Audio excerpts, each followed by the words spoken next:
Hello, I'm Sarah Ankney. If you missed my introduction last time, I'm an empowerment coach who helps those with a lack of confidence and self-love to gain healing and to be able to be confident and loving themselves fully, whether they like everything about themselves or not.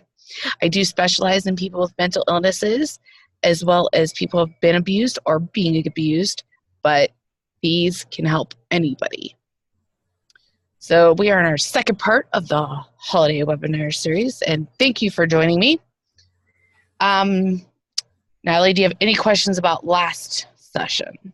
No. Okay. So today we're going to talk about clearing the clutter in order to make room for receiving, as well as creating our inner wellness. I really believe that once you start clearing the clutter, and a lot of us don't even realize that we have clutter. We have boxes just sitting there that have just been sitting there. Nothing, we haven't touched them in, 5 years, but they're just sitting there doing nothing for us but taking up space.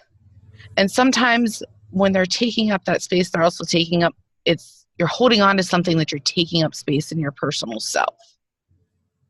So while I'm not going to go into as much detail as I normally do on that part of it, I do believe you can also open yourself up to receive by clearing some of the clutter out of your house for the holidays.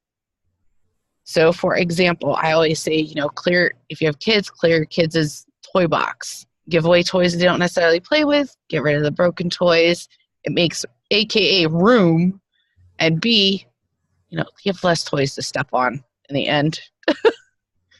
The other thing is I know I get a lot of clothes for Christmas. I go through, and I start this earlier than now, but say you started now, you take and turn your hangers the opposite direction you normally take them. And if you don't wear those clothes by the time Christmas comes around, like a month, get rid of those clothes. Unless they're like dresses like that you wouldn't wear, like they're event dresses or something like that, or event clothes or something like that. But I don't know how many times I've walked out with a huge trash bag of clothes I just don't wear anymore. I don't know what the deal is. But when you are creating, you're getting rid of the clutter. If you're going through, like, say, boxes, I say there's 5 piles that you need. The first is you're keeping. Those are things you're going to use. Like I always say, AKA Christmas decorations, that type of stuff. B, stuff you're not sure about, which is often our sentimental stuff that, somebody gave us a clock. You don't necessarily need to hold on to it, but we have a clock that, we're not going to do anything with. It's just sitting there. Do you have to hold on to it? Could you take a picture and maybe remember it in a different way because you're not looking at it every day, but it's just sitting there? And I say put that in a box, mark it 6 months from now, and then mark that date on the calendar so for you to go through. If you haven't gone through it, you haven't looked at it, you haven't thought about it, it's time to get rid of it. Giveaway. I always say, if you can, give away as much as possible or sell as much as possible. But the giveaway thing, I always say give to the homeless shelters first, and then give to like the Goodwills and stuff like that, or churches for rummage sales and stuff, where it's going to benefit the community more than just our Goodwill happens to be actually, a profit-based company, not just like a free company where, they're there for charitable work.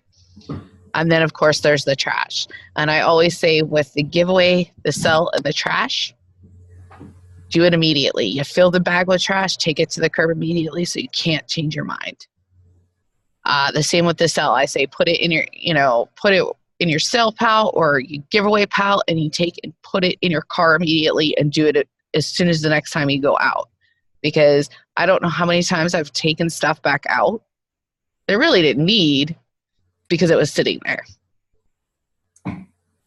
So do you have any questions on? No. No?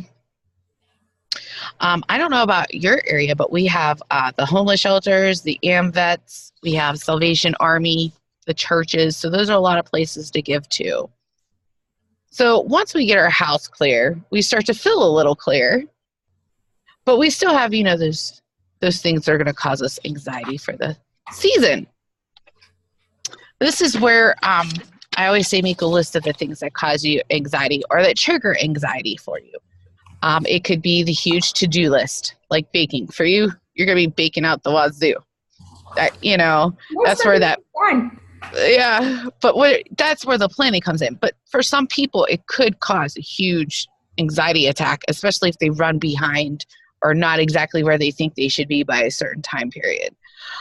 Going to unknown places, that causes me stress because I don't know the environment. I don't know the people.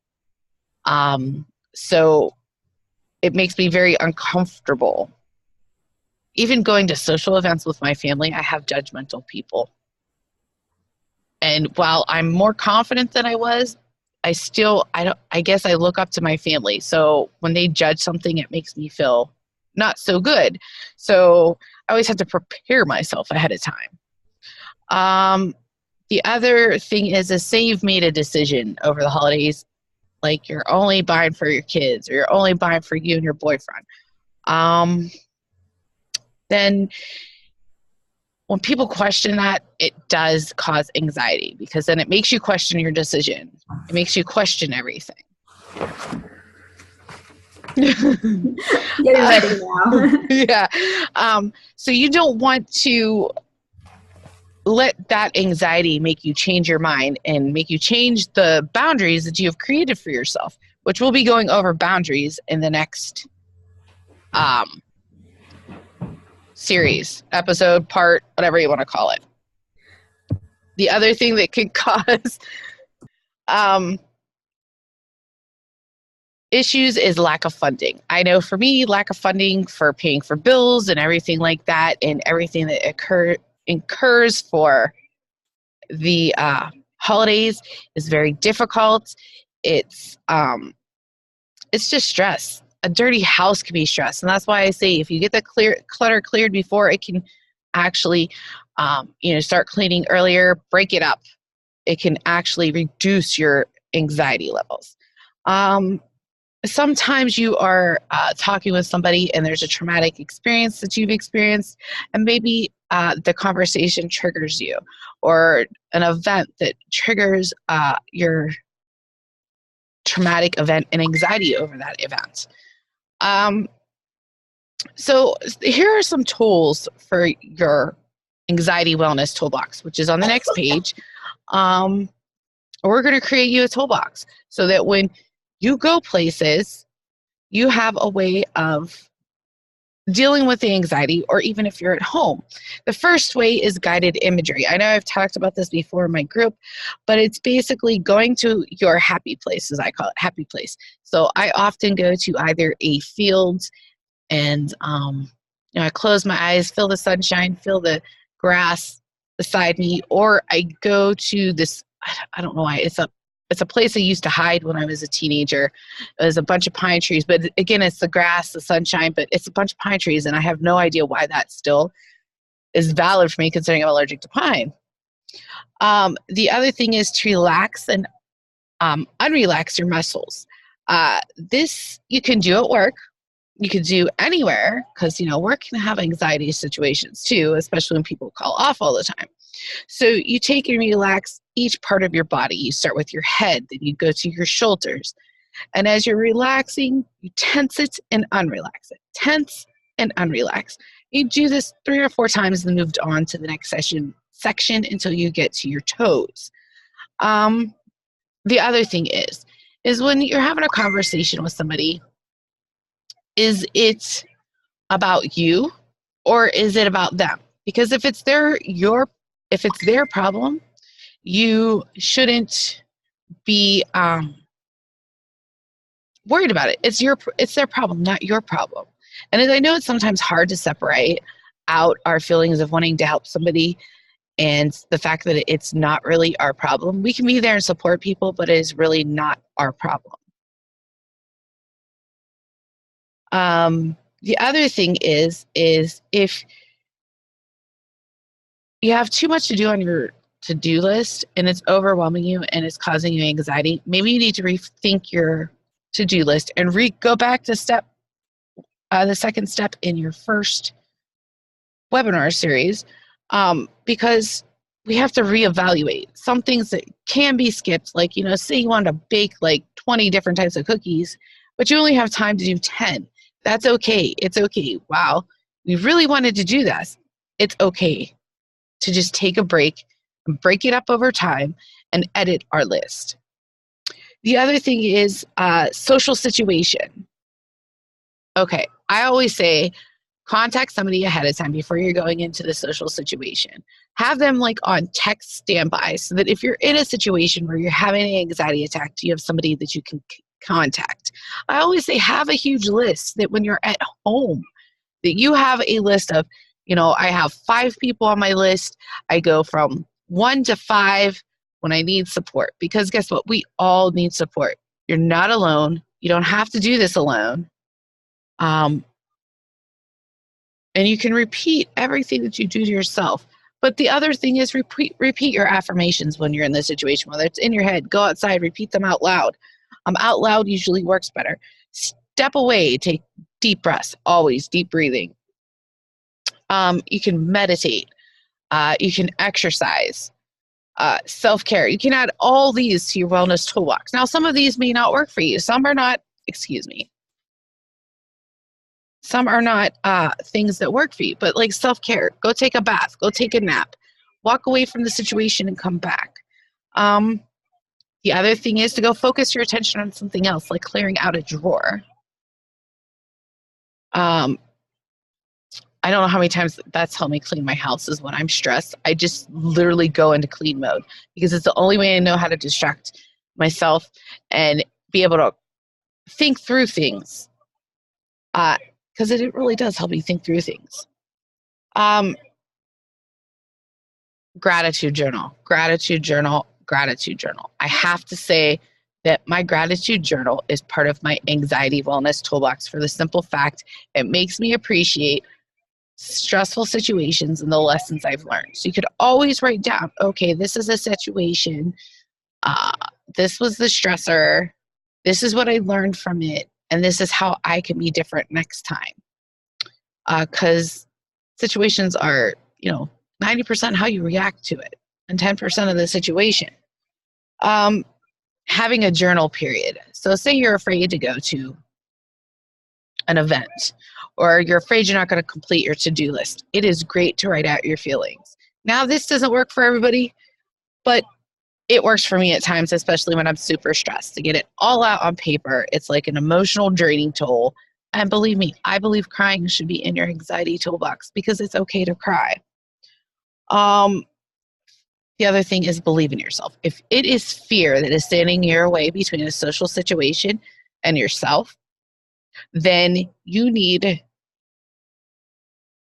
to just give a little cry and believe in yourself and know that you have it and to take the action despite the fear, because that's the only way you're going to get over the fear is to take action. Lavender essential oils, while I don't know much about it, I'm going to include in our email a link to it. Also, remember, your feelings are not facts. When you're having a feeling something, discuss with yourself the facts or write it out on paper. I am a big proponent of paper. You write out, okay, this is the facts. These are the feelings. And you separate the two. Challenge your negative beliefs. And you do it the same way. Here's the negative belief. This is the positive belief. Make columns. If you are feeling like this situation is worse than you can handle on your own, please seek medication. The other thing is you have to roll out your medications because some can cause anxiety. So if you're having anxiety on the regular basis and not just during the holidays, you may want to consider discussing with your doctor those things. The other thing you may want to discuss is foods and drinks that can cause anxiety. I'm going to try to find an article about that for you. I'm sure that Natalie, who is not here, would have great options for that, but I don't. I know what I'm good at, and that's doing research and finding information and having tools, but that is one tool I don't have under my belt currently. The other thing is plan a getaway, okay? Take a weekend off. It's okay to be okay for yourself. It's okay to know that you have time and it's essential to take the time. I'm going to put my glasses up. It is important for you to be okay with the situation. Now, if you're having severe anxiety, first, I would like you to calm down. If you're having heart palpitations, wait till you finish with that. Do deep breathing exercises, meditate, exercise, whatever may help you with that. And then I want you to evaluate why you're having the anxiety attack. What was the trigger? What can you change about the next time the trigger happens and how you feel about the trigger? And if it is something that happens frequently, make a step-by-step plan on what are you going to do when the anxiety attack happens. Because I believe taking action and having tools will greatly get you through the holidays. It's all about taking action, having tools, and, loving yourself fully enough to use the tools. So that's why I say create a list. If you have to, carry the list with you. I also want to say I hope you enjoyed this webinar. I'm sorry it is short this time. I don't even know how long we've been on, but I know it hasn't been that long. I'm sorry it's short, but it is short and sweet. If you have any questions, for those of you that couldn't be in attendance or those of you watching later, please email me, sarahtheempowerment@gmail.com. You can message me on Facebook. You can join Be Sassy, Be Sweet, Be You for more support if you are not in those groups. And I want to wish you, a good, happy week. Here in the States, it's Thanksgiving this week. So that's why I wanted to go over those. The next time we're going to be going over boundaries and creating clear boundaries for yourself, but also boundaries for others, because that will lead you to less stress. During the holidays. All right, I'm going to sign off for today. You guys have a great day.